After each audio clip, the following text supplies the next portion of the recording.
Mazmur 91, dalam lindungan Allah. Orang yang duduk dalam lindungan yang maha tinggi dan bermalam dalam naungan yang maha kuasa akan berkata kepada Tuhan, tempat perlindunganku dan kubu pertahananku, Allahku yang kupercaya. Sungguh dialah yang akan melepaskan engkau dari jerat penangkap burung, dari penyakit sampar yang busuk. Dengan kepaknya ia akan menudungi engkau, di bawah sayapnya engkau akan berlindung, kesetiaannya ialah perisai dan pagar tembok. Engkau tak usah takut terhadap kedahsyatan malam, terhadap panah yang terbang di waktu siang, terhadap penyakit sampar yang berjalan di dalam gelap, terhadap penyakit menular yang mengamuk di waktu petang. Walau 1.000 orang rebah di sisimu dan 10.000 di sebelah kananmu, tetapi itu tidak akan menimpamu. Engkau hanya menontonnya dengan matamu sendiri dan melihat pembalasan terhadap orang-orang fasik. Sebab Tuhan ialah tempat perlindunganmu, yang maha tinggi telah kau buat tempat perteduhanmu. Malapetaka tidak akan menimpa kamu, dan tulah tidak akan mendekat kepada kemahmu. Sebab malaikat-malaikatnya akan diperintahkannya kepadamu untuk menjaga engkau di segala jalanmu. Mereka akan menantang engkau di atas tangannya, supaya kakimu jangan terantuk kepada batu. Singa dan ular tedung akan kau langkahi, engkau akan menginjak anak singa dan ular naga. Sungguh hatinya melekat kepadaku, maka aku akan meluputkannya. Aku akan membentenginya, sebab ia mengenal namaku. Bila ia berseru kepadaku, aku akan menjawab. Aku akan menyertai dia dalam kesesakan. Aku akan meluputkannya dan memuliakannya. Dengan panjang umur akan kukenyangkan dia, dan akan kuperlihatkan kepadanya keselamatan daripadaku. Apa yang dimaksud dengan Pentakosta ketiga? Pentakosta ketiga adalah pencurahan Roh Kudus yang dahsyat di zaman sekarang, melebihi yang terjadi di Azusa Street. Pentakosta ketiga akan mengakibatkan penuaian jiwa yang terbesar dan yang terakhir sebelum Tuhan Yesus datang kembali. Pentakosta ketiga akan membangkitkan generasi Yeremia, yaitu anak-anak muda yang dipenuhi Roh Kudus, cinta mati-matian kepada Tuhan Yesus, tidak kompromi terhadap dosa, dan akan bergerak untuk memenangkan jiwa. Pentakosta ketiga lahir di Indonesia dan bergerak ke bangsa-bangsa. Gerakan ini dari timur ke barat dan akan kembali ke Yerusalem. Pentakosta ketiga akan memberikan kuasa untuk menyelesaikan amanat agung, dan setelah itu Tuhan Yesus datang kembali. Shalom, senang sekali dapat bertemu kembali dengan Anda pada ibadah hari ini. Dan bagi Anda yang baru pertama kali bergabung, kami ucapkan selamat datang ke dalam keluarga House of Joy. Ibadah hari ini akan disertai dengan ibadah Outreach Kit dan Jesse yang diadakan melalui Zoom pada pukul 11 waktu Indonesia bagian Barat. Pastikan anak Anda juga terkoneksi dalam ibadah online House of Joy. Mari kita siapkan hati kita untuk memuji dan menyembah Tuhan, dan kita bersatu dalam doa. Bapa di sorga, terima kasih kalau pada hari ini kami mau siapkan hati kami untuk sama-sama masuk dalam ibadah, memuji Engkau dan mendengarkan kebenaran firman Tuhan. Mari urapi Tuhan kami semua yang bersama-sama dalam ibadah ini, biar kami boleh mendapatkan kebenaran firman Tuhan dan diberkati oleh kebenaran firman-Mu Tuhan. Hanya dalam nama Tuhan Yesus kami ucap syukur dan berdoa, haleluya, amin. Selamat beribadah.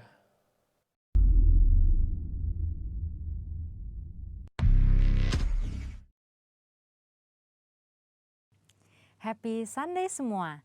Dalam edisi Voice of Pentecost kali ini kita akan membahas mengenai paradigma kekudusan bagi generasi yang menyelesaikan amanat agung. Menjaga kekudusan kadang-kadang dianggap sebagai hal yang kuno, bahkan membebani. Benarkah demikian? Apa arti kekudusan yang sesungguhnya? Kekudusan adalah karakter dari Allah yang paling menonjol yang memiliki makna keterpisahan. Salah satu contoh ketika Adam dan Hawa sebagai manusia pertama jatuh di dalam dosa. Mereka harus keluar dari Taman Eden. Hal ini menunjukkan bahwa Allah yang kudus harus terpisah dari manusia yang tidak kudus dan juga terpisah dari segala sesuatu yang bertentangan dengan keseluruhan karakter Allah itu sendiri. Akan tetapi kekudusan Tuhan bukanlah hanya kekudusan yang memisahkan dan menghakimi segala yang tidak kudus, melainkan juga menjangkau manusia yang berdosa dan memberikan pengudusan bagi mereka. Maka dengan itu ada 3 paradigma kekudusan. Yang pertama, kekudusan itu indah dan didambakan. Kita dapat melihat bahwa seluruh ciptaannya sungguh sangat baik. Dan kata baik juga mencangkup segala pengertian seperti keindahan dan kedambaan. Dalam Mazmur 96 ayat 9 dikatakan, sujudlah menyembah kepada Tuhan dengan berhiaskan kekudusan. Kata berhiaskan kekudusan menunjukkan bahwa kekudusan adalah hal yang mulia dan indah di hadapan Allah. Kita sebagai manusia baru di dalam Kristus sudah seharusnya memandang semua hal yang berasal dari Tuhan adalah hal-hal yang kudus, hal yang baik, indah, menyenangkan, dan didambakan. Pola pikir bahwa hal-hal yang tidak kudus membawa kenikmatan seharusnya kita tanggalkan. Sebagai insan Pentakosta yang hidup bergantung kepada Roh Kudus setiap saat, sudah selayaknya kita mengalami kemenangan dari kedagingan. Yang kedua, kekudusan itu menular dan menyebar. Paradigma yang baru tentang kekudusan juga dinyatakan dalam kehidupan dan pelayanan Yesus. Dalam pelayanannya, Yesus sering digambarkan berada bersama dengan orang-orang yang najis menurut Taurat. Dalam Lukas 5 ayat 12-14 dikisahkan bagaimana Yesus berjumpa dengan seorang yang penuh kusta. Orang tersebut meminta kepada Yesus untuk menahirkannya, yang kemudian diresponi oleh Yesus dengan menjamahnya dan berkata, "Jadilah engkau tahir." Dan Alkitab mencatat bahwa orang tersebut menjadi tahir. Ketika Yesus menjamah orang yang sakit kusta yang najis menurut Taurat, Yesus tidaklah menjadi najis. Namun sebaliknya, kekudusan Yesus terimpartasi kepada orang yang sakit kusta itu dan mentahirkannya. Hal ini selayaknya memberikan paradigma baru dalam kita memandang kekudusan, yaitu kekudusan itu menular dan menyebar. Yang ketiga, kekudusan menjangkau banyak orang.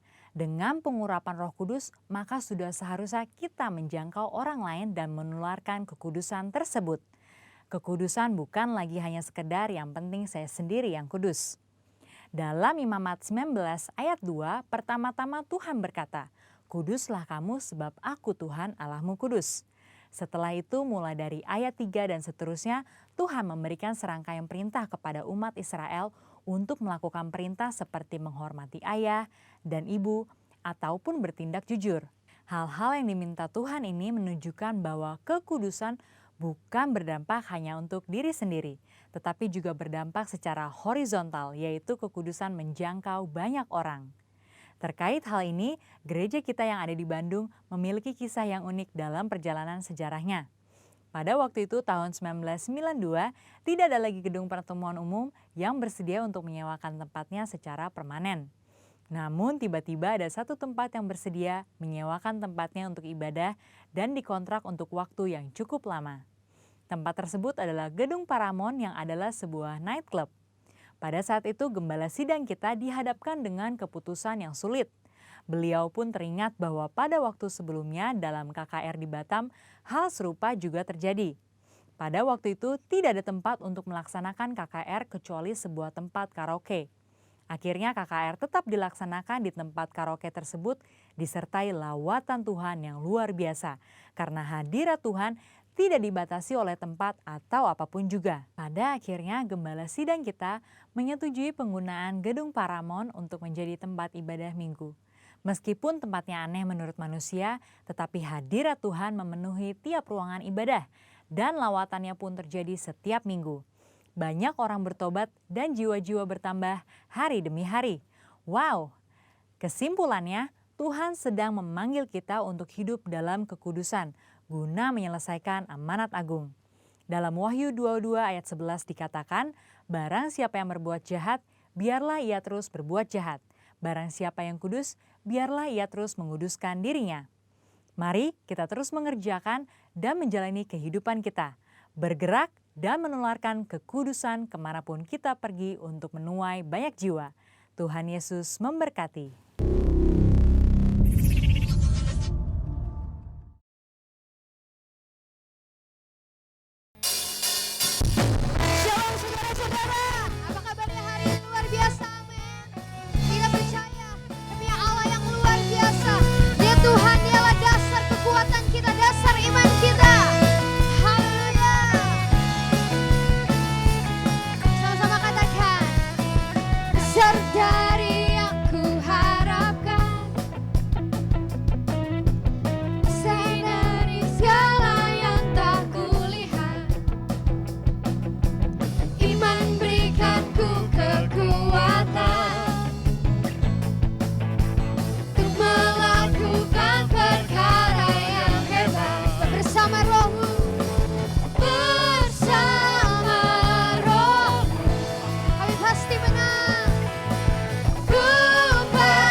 raja di atas segala raja, bagimu segala pujian.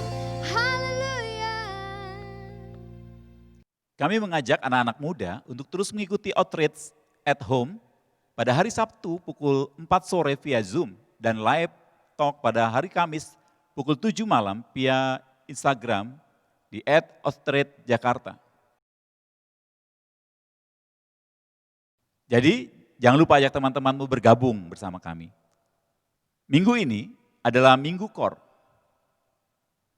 Bagi Anda yang belum tergabung dalam Core, Anda dapat menghubungi nomor yang tertera pada layar atau ikuti informasi yang tersedia di Instagram House of Joy. My home, my family. Dan sekarang tiba saatnya kita memberi melalui persembahan dan perpuluhan. Saya akan pandu Anda sekalian dari sini. Di bawah ini tertera QR code dan nomor rekening dari GBI House of Joy. Anda bisa pause video ini sejenak dan mempersiapkan persembahan Anda. Jika sudah, mari kita sama-sama berdoa. Bapa di sorga, terima kasih kami sudah memberikan yang terbaik karena kami mengasihi Engkau. Tuhan, Engkau memberkati setiap tangan yang sudah menabur, memberi, terus sertai dan pimpin kehidupan kami. Terima kasih Tuhan. Dalam nama Yesus, amin. Selamat memberi, Tuhan Yesus memberkati. Sungguh kami bersuka karena Engkau Tuhan. Sebab Roh-Mu bekerja dalam setiap kami. Roh Kudus terus menuntun setiap hati kami. Engkau yang terus menolong setiap kami. Terima kasih, terima kasih Tuhan. Yang masuk dalam hadirat-Mu lebih dan lebih lagi Tuhan.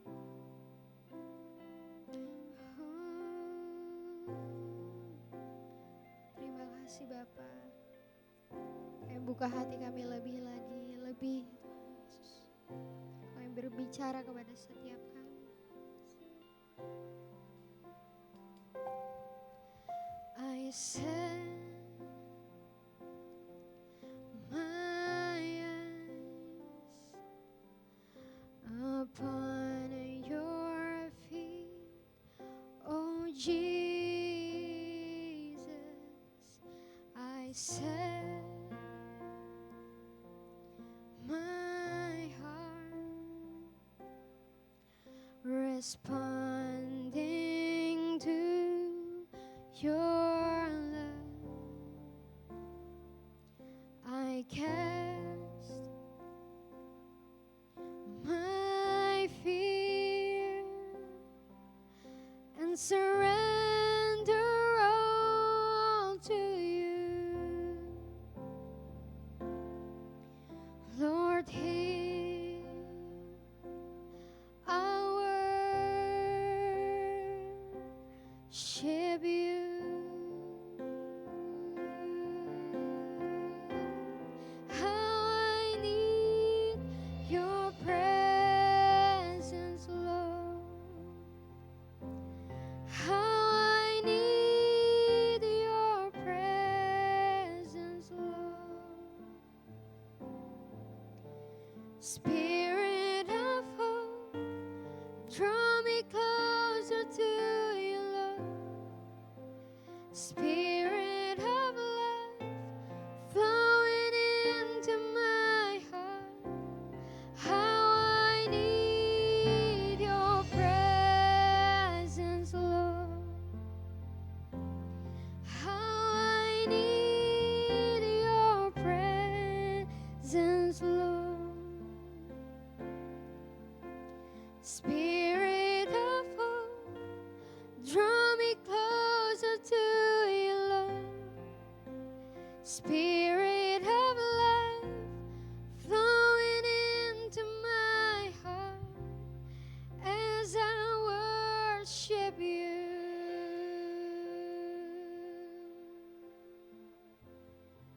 Say, I set my eyes, I set my eyes upon your feet, Jesus. Upon your feet, oh Jesus, Set my heart, I set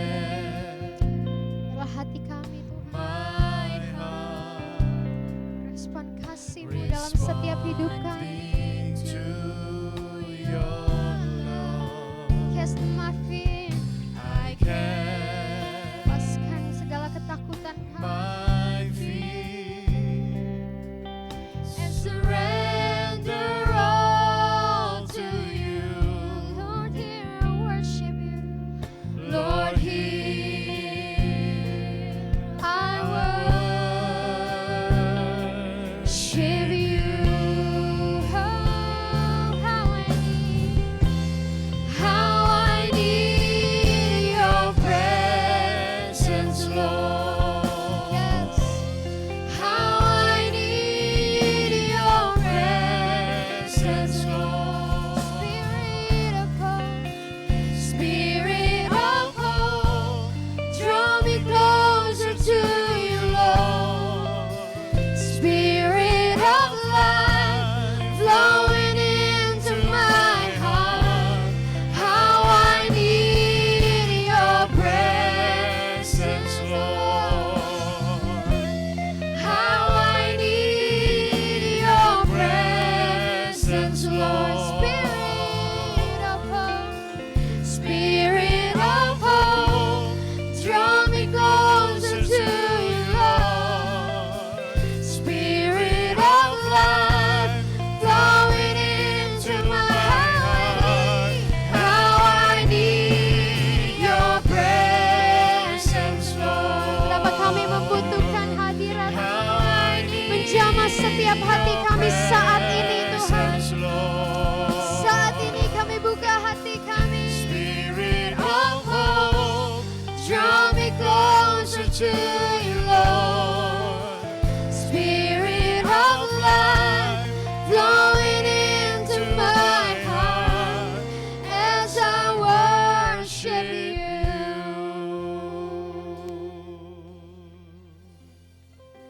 Let this be a cry from my heart, pouring out a sacrifice of praise. Let this be a worship from my heart in my surrender. Let this be a sweet song to you. Let this be the most that I can give. Let this be a worship from my heart for you, my King. Oh, let this be a cry.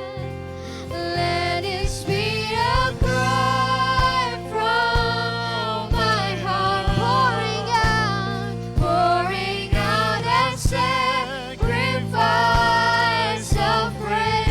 Let this be a worship from my heart, in my surrender, my surrender. Let this be a sweet, let this be a sweet song to you. Let this be the most that I can give. Let this be a worship from my heart for you, my King. Sekali lagi katakan, let this be a cry.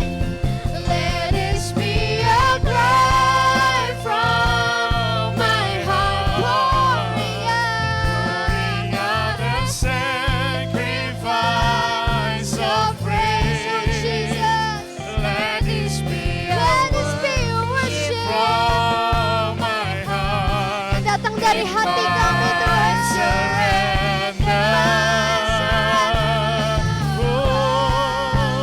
Let this be a sweet song to you. Let this be the most that I can give. Yes, Lord. Let this be a worship from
answer to you, Lord. Spirit of life, flowing As I into worship my you. heart, as I worship you.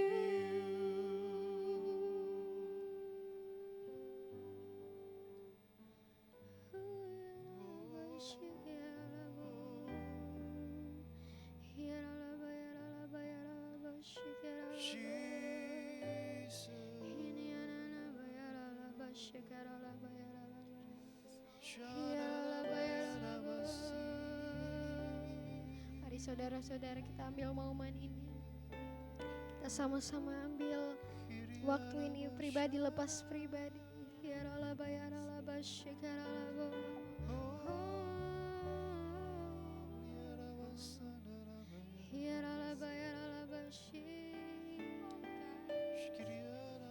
Kami menyembah-Mu, kami meninggikan nama-Mu Tuhan. Kaulah kerinduan setiap kami. Oh ya Rabba ya Rabba syakarabo. Ya Rabba ya Rabba ya Rabba ya Rabba. Kau yang mengenal setiap hati kami, kedalaman setiap hati kami. Oh ya Rabba. Ya Rabba ya Rabba syakarabo ya Rabba.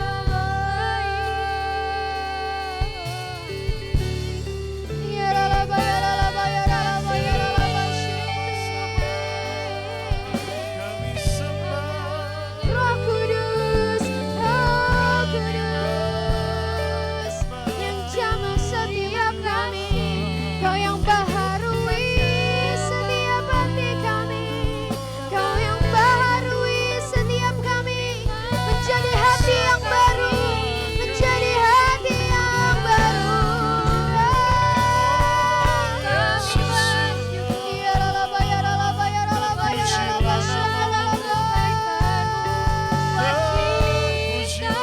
Kaulah pujian kami Tuhan, Kaulah sumber sukacita kami, sumber kekuatan kami.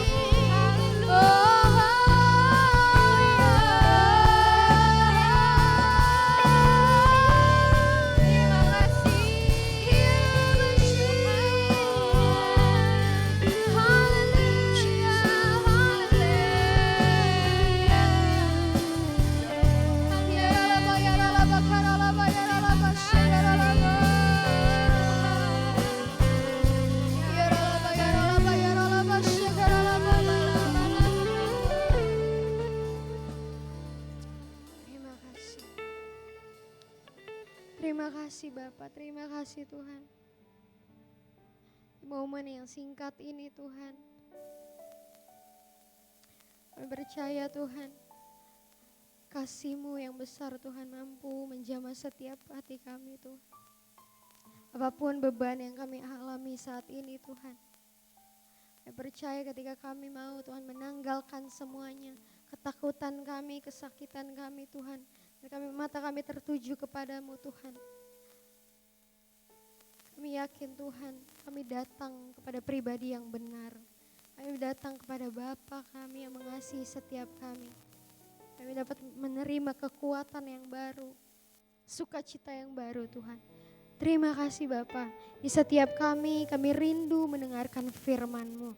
Biarlah firman-Mu itu Tuhan Yesus boleh tertanam, bertumbuh, berbuah Tuhan Yesus, berakar Tuhan Yesus dalam hidup kami. Sehingga Bapa, apapun yang kami boleh hadapi tengah-tengah kehidupan ini Tuhan Yesus, di tengah-tengah goncangan ini Tuhan Yesus, kami percaya kami memegang pribadi yang tak tergoncangkan.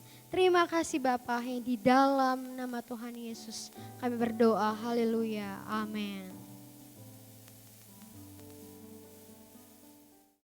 Shalom saudara, saya percaya hari ini adalah hari yang luar biasa dan dimanapun saudara berada, saya selalu berdoa Tuhan selalu menjaga dan melindungi kita semua sampai pada hari ini. Saudara, gak kerasa sekali bahwa kita sudah masuk di bulan yang ke-10, tidak terasa 3 bulan lagi kita sudah akan mengakhiri tahun 2020 ini saudara.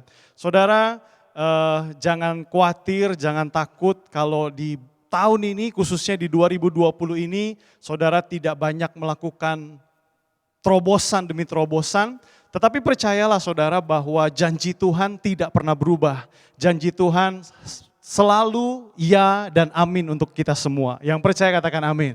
Nah saudara, di hari ini kita akan belajar sama-sama di dalam topik perikop dari Mazmur 126. Mazmur 126 ini berbicara tentang pengharapan di tengah-tengah penderitaan. Nah itu juga yang menjadi topik saya pada minggu ini, yaitu pengharapan di tengah-tengah penderitaan. Mari kita lihat sama-sama dalam Mazmur 126 ayat yang pertama, dikatakan nyanyian ziarah. Ketika Tuhan memulihkan keadaan Sion, keadaan kita seperti orang-orang yang bermimpi. Bapak Ibu, kata kunci dari ayat ini adalah Sion.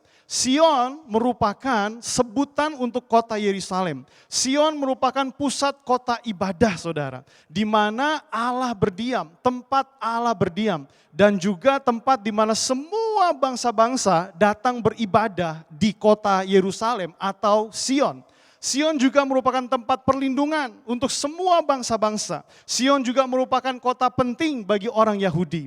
Jadi saudara, kalau kita mengerti makna tentang Sion atau kota Sion, maka kita dapat membayangkan bahwa Sion ini merupakan suatu kota yang begitu tenang, yang begitu bahagia, di mana bangsa Yahudi merasakan perlindungan, penyertaan Tuhan. Tetapi saudara, Bapak Ibu, di sisi yang lain juga kita dapat membayangkan bagaimana kota Sion ini hancur. Kota Sion ini berantakan saudara. Dan kemegahannya tidak lagi seperti dahulu kala. Jadi saudara, memaknai kota Sion ini saudara, mereka memimpikan supaya apa saudara? Supaya kemegahannya kembali seperti dahulu kala. Nah saudara, kita lanjut di ayat yang kedua. Pada waktu itu mulut kita penuh dengan tertawa dan lidah kita dengan sorak-sorai. Pada waktu itu berkatalah orang-orang di antara bangsa-bangsa, Tuhan telah melakukan perkara besar kepada orang-orang ini. Tuhan telah melakukan perkara besar kepada kita, maka kita bersukacita. Saudara perhatikan di situ saudara, ada kata pada waktu itu. Saudara, kata pada waktu itu menekankan dari ayat yang pertama tadi saudara, seperti bermimpi. Saudara, kata seperti bermimpi ini bukan berarti seperti mimpi pada saat tidur. Ketika kita tidur kita bermimpi gitu saudara, tidak. Tetapi seperti bermimpi ini layaknya seperti orang berhayal, berfantasi. Bangsa Yahudi ini berfantasi, berhayal bahwa kota Sion akan mengalami pemulihan. Dan pada saat mengalami pemulihan dikatakan pada waktu itu saudara. Apa yang terjadi pada waktu itu ketika mereka mengalami pemulihan? Yang terjadi adalah mereka bersorak-sorai, mereka bersukacita saudara, dan mereka mengingat kembali betapa dahsyat, betapa luar biasanya pekerjaan-pekerjaan Tuhan yang telah dilakukan pada zaman dahulu kala.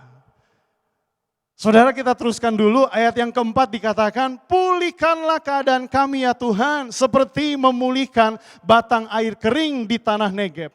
Saudara, kata kunci dari ayat yang keempat ini adalah pemulihan. Saudara, mereka berharap, bangsa Yahudi berharap, pulihkanlah keadaan kami ya Tuhan.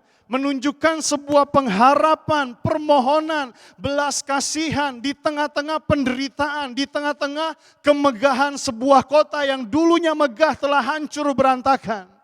Saudara, apa yang terjadi di sini? Mereka merasakan sebuah kerinduan untuk Tuhan, tolong Tuhan pulihkan. Nah, ketika kita berbicara tentang tanah Negeb di situ saudara, tanah Negeb ini berbicara tentang apa? Berbicara tentang suatu tanah yang di wilayah selatan Hebron, dan itu pada musim panas tanah itu benar-benar kering. Dan akan mulai bermata air ketika musim dingin atau hujan turun saudara. Dan ketika musim dingin, hujan turun, mata air mulai memenuhi sumur-sumur. Dan apa yang terjadi? Yang terjadi saat itu petani-petani mulai kembali mengusahakan pertaniannya. Dan apa yang terjadi? Saudara, yang terjadi tanah Negeb itu menjadi berkat lagi bagi banyak orang. Nah saudara, dari ayat 4 ini kita bisa menangkap bagaimana bangsa itu merindukan kembali bahwa Sion atau pribadi mereka, bangsa mereka itu menjadi berkat bagi banyak orang lagi. Ini bentuk permohonan yang Tuhan, yang mereka inginkan agar Tuhan pulihkan. Di ayat yang kelima saudara, dikatakan orang yang menabur dengan mencucurkan air mata akan menuai dengan sorak-sorai. Ayat yang ke-6 dikatakan orang yang berjalan maju dengan menangis sambil menabur benih pasti pulang dengan sorak-sorai sambil membawa berkas-berkasnya. Saudara, kalau kita perhatikan ayat kelima dan ayat yang ke-6 ini menguatkan satu dengan yang lainnya. Ayat 5 mengatakan orang yang menabur dengan mencucurkan air mata akan menuai dengan sorak-sorai. Saudara, ada sebuah janji yang umum yang semua orang menerimanya dari Tuhan. Jadi ketika kita percaya kepada Tuhan, saudara, kita pasti menerima janji bahwa hidup itu diberkati oleh Tuhan. Dan saudara, kita lihat ayat yang ke-6, ada penekanan daripada ayat itu yang dikatakan apa? Lebih berbicara tentang sebuah kepastian berkat Tuhan. Karena apa? Dikatakan orang yang berjalan maju sambil menabur benih. Artinya apa saudara? Artinya ada usaha, ada sesuatu yang diusahakan, dan ketika kita memberikan sebuah usaha atau mengusahakan sesuatu, di situ dikatakan pasti pulang membawa berkas-berkasnya. Saudara, ayat 6 lebih ditujukan kepada orang-orang yang mau terus berusaha, mau terus bekerja, mau terus rajin saudara. Dan orang yang rajin, orang yang mau terus berusaha, pasti pulang membawa berkas-berkasnya. Yang percaya katakan amin. Bapak Ibu yang dikasihi Tuhan, dimanapun Bapak Ibu berada, yang mendengar firman Tuhan ini, apa yang bisa kita pelajari dari Mazmur 126 ini?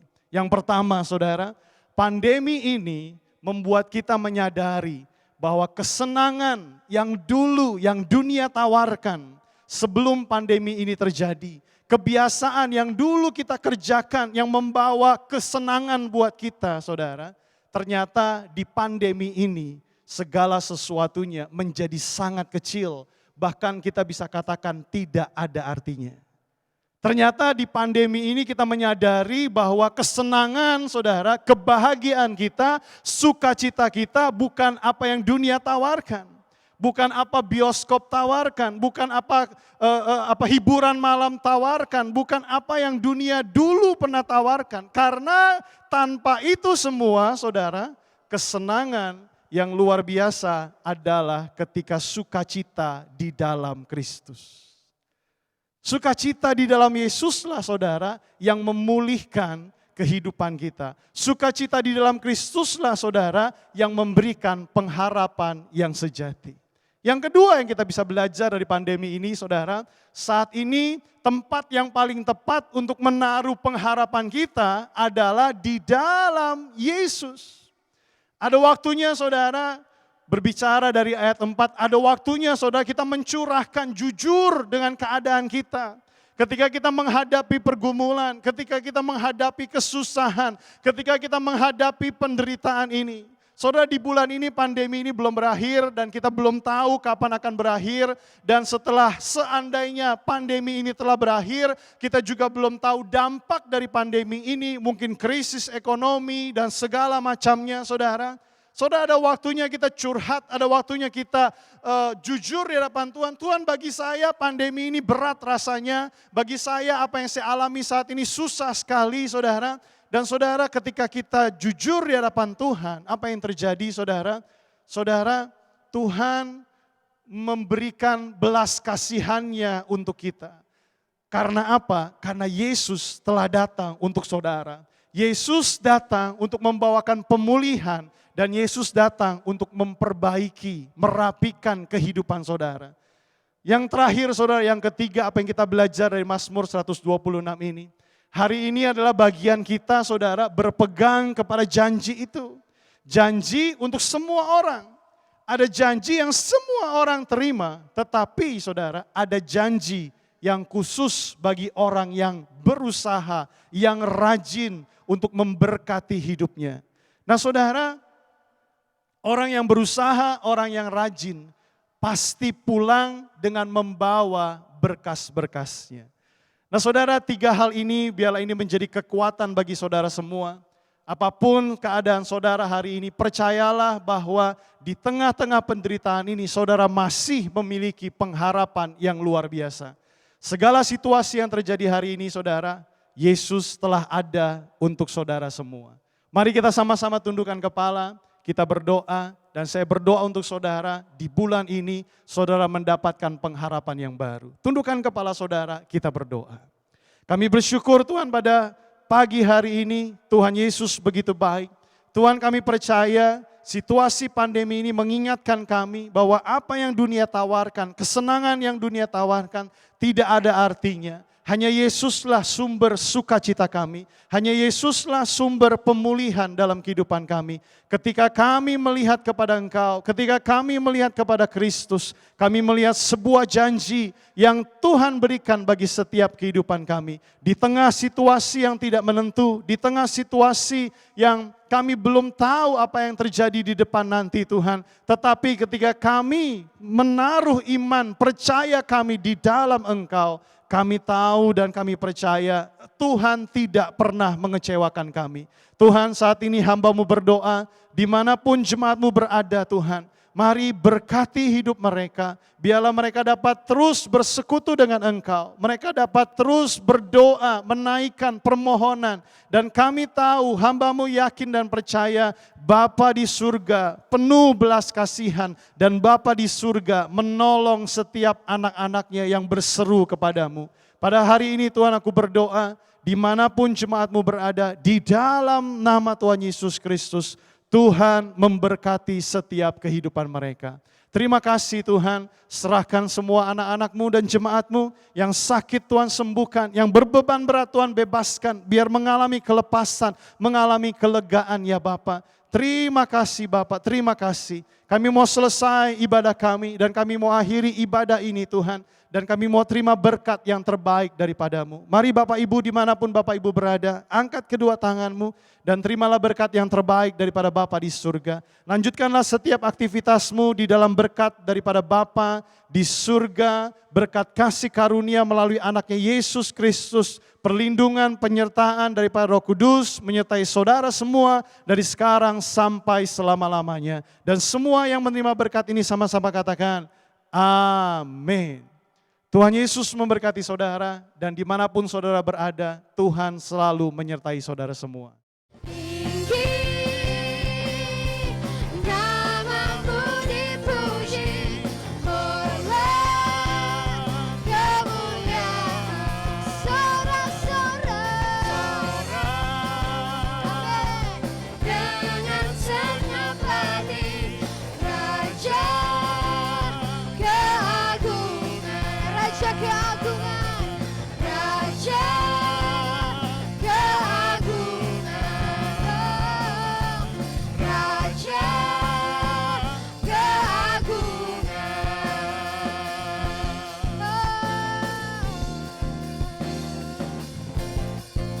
Kami berikan kemuliaan bagi Engkau Tuhan. Engkau Raja di atas segala raja, bagimu segala pujian.